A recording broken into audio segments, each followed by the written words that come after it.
Gagal tawuran, 3 pemuda di Bekasi, Jawa Barat merampok dan menganiaya seorang karyawati hingga meninggal. Naasnya saudara, perampokan terjadi di jalan permukiman tempat biasa korban berangkat beraktivitas. Nyawa korban tidak dapat diselamatkan menyusul keterlambatan penanganan.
Saudara, nasib kurang beruntung menimpa seorang karyawati di Cikarang, Kabupaten Bekasi yang ditemukan tewas penuh dengan luka sabetan di tubuhnya.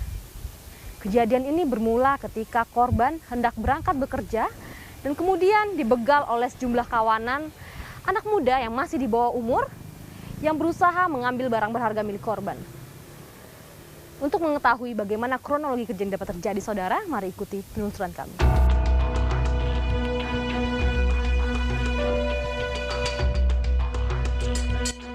Selasa pagi menjadi hari yang tak dapat dilupakan warga Desa Mekar Mukti, Cikarang Utara, Kabupaten Bekasi. Seorang perempuan muda ditemukan tak bernyawa di jalan pemukiman mereka. Korban diketahui baru saja dianiaya dan dirampok 3 orang pemuda. Awalnya, korban sempat berteriak sebelum warga berdatangan. Saudara, untuk mengetahui kronologi kejadian pada malam itu, kita akan berbincang dengan salah satu warga yang menjadi saksi pada malam saat kejadian. Saat ini kita akan berbincang dengan Bapak Hendy yang rumahnya tepat berada di depan tempat kejadian pada malam hari itu. Selamat siang, Pak Hendy. Siapa? Pak Hendy, pada saat kejadian pada malam itu Bapak sudah bangun ya, Pak ya? Udah lagi bangun ya. Nah.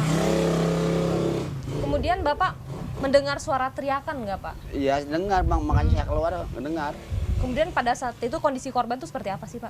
Ya, tadinya kan waktu dia minta tolong Pak, minta tolong saya ini kena bacok celurit gitu. Terus saya keluar tuh motornya langsung lari ke sono, arahnya ke sono. Nah, saya keluar, dia masih minta tolong duduk di situ. Terkapar di sana ya, Pak? Iya. Pak, mungkin bisa ditunjukkan, Pak? Masih Gimana? duduk, dia Ya. masih duduk. Itu keadaan lukanya seperti apa, Pak? Parah kah, Pak? Parah juga dari sini, katanya nyampe jantung katanya. Jantung paru-paru. Ya, gitu. Pak, mungkin bisa ditunjukkan pada saat itu korban tergeletak di mana begitu, Pak? di sini. Saudara kita akan lihat.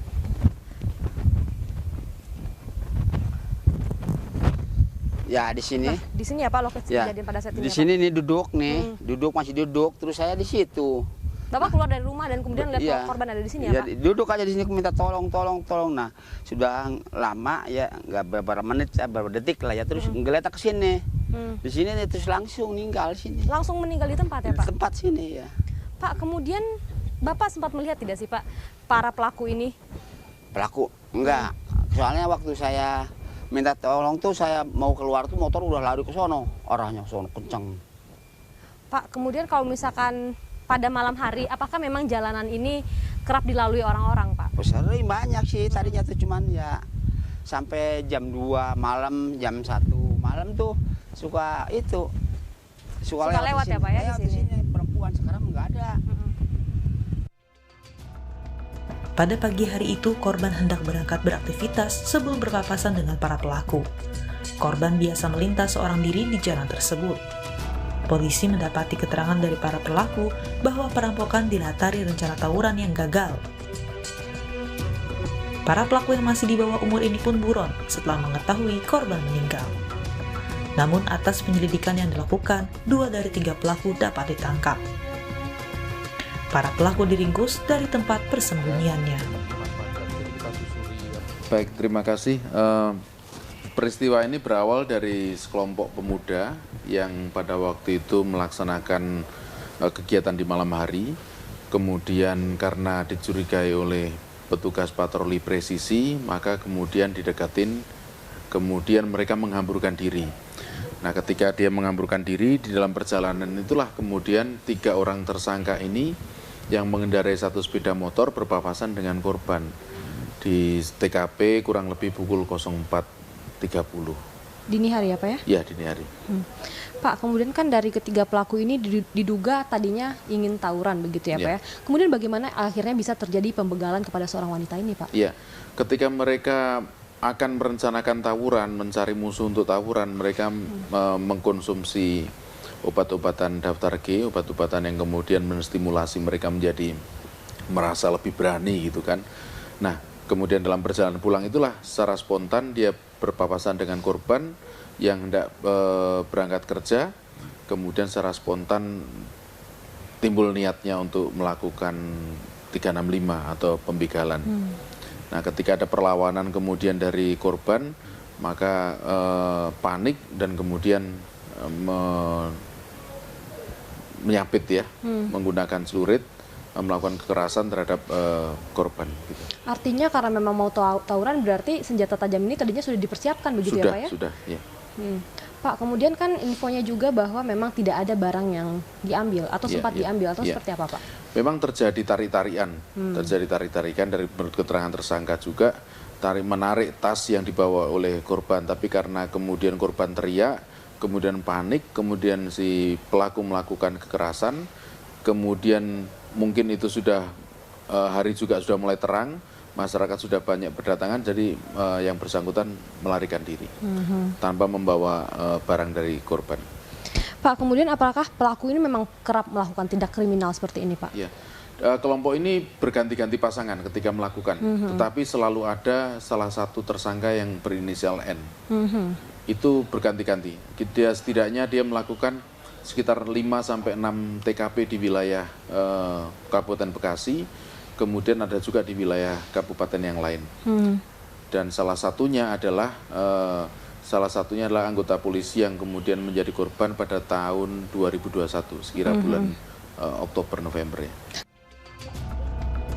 Dalam kajian sosiologi, tingkat kriminalitas melibatkan anak belakangan kian meningkat. Emosi komunal dan pengakuan diri kerap melatari tindak kekerasan di antara anak. Saudara, untuk dapat melihat bagaimana kasus ini jika dilihat dari kacamata sosiologi, kita akan berbincang dengan salah seorang sosiolog dari Universitas Indonesia, yakni Mbak Ida. Halo Mbak Ida, selamat siang. Selamat siang. Mbak Ida, Salam sehat Mbak.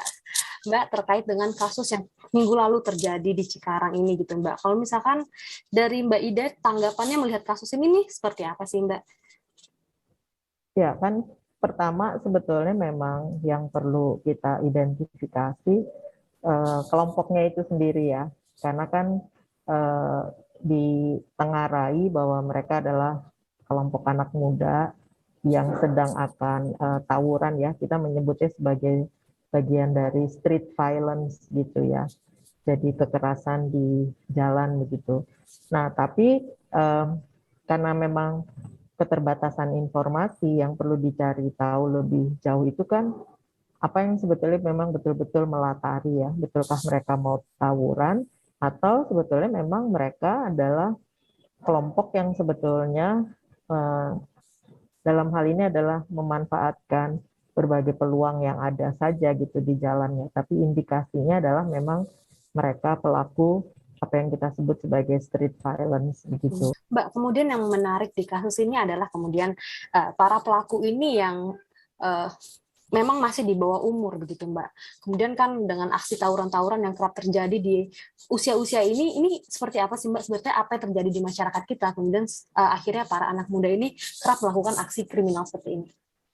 Ya, kebetulan kami itu dari Departemen Sosiologi UI itu kan beberapa waktu yang lalu sebetulnya punya kegiatan yang mencoba melakukan pendampingan terhadap kelompok-kelompok muda gitu ya, yang kita sebut sebagai kelompok-kelompok muda termarginalkan, tereksklusi dari kebijakan kota, misalnya kan gitu ya. Boleh kita katakan bahwa apalagi kalau kita bicara kelompok muda dari lapisan bawah gitu ya di kawasan pemukiman yang padat begitu. Itu kan sebetulnya mereka butuh pendampingan gitu ya, pendampingan, tapi yang menjadi persoalan adalah mereka kadang-kadang dianggap sebagai kelompok yang mengganggu masyarakat, sudah distigma seperti itu begitu ya, sehingga akibatnya mereka melakukan aktivitas-aktivitas yang sebetulnya semakin mengukuhkan eksistensi mereka yang dianggap sebagai kelompok yang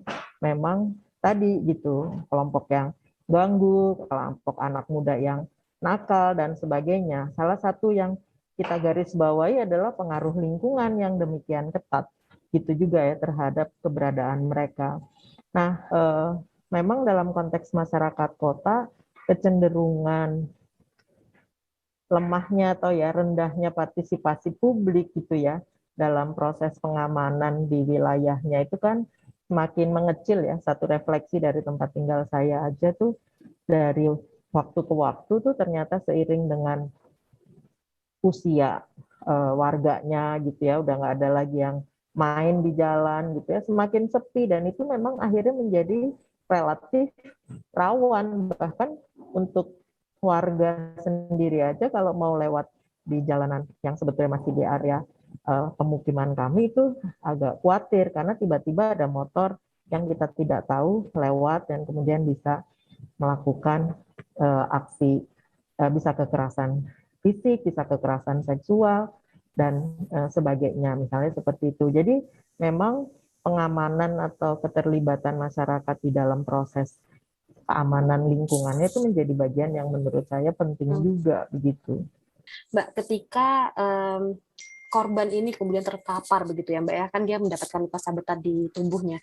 Kemudian memang dari warga sekitar ini seperti takut untuk segera mengevakuasi korban ini dan kemudian akhirnya ia meninggal di tempat begitu Mbak. Kemudian sebenarnya apa sih Mbak yang terjadi di masyarakat kita? Kemudian adanya keengganan untuk menolong atau seperti takut begitu untuk menolong korban kriminal seperti ini. Kalau menurut Mbak Ida gimana Mbak?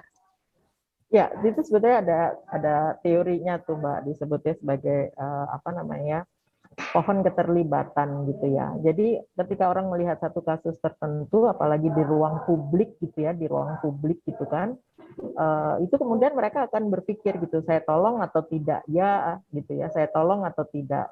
Nah, ketika ngomong saya tolong, nanti dia akan bicara atau mempertanyakan risikonya apa gitu, termasuk yang tadi siap nggak jadi saksi misalnya seperti itu. Karena ketika kejadian sebetulnya kan nggak banyak orang tahu begitu ya, tapi kemudian saat ada teriakan minta tolong baru orang kan keluar gitu.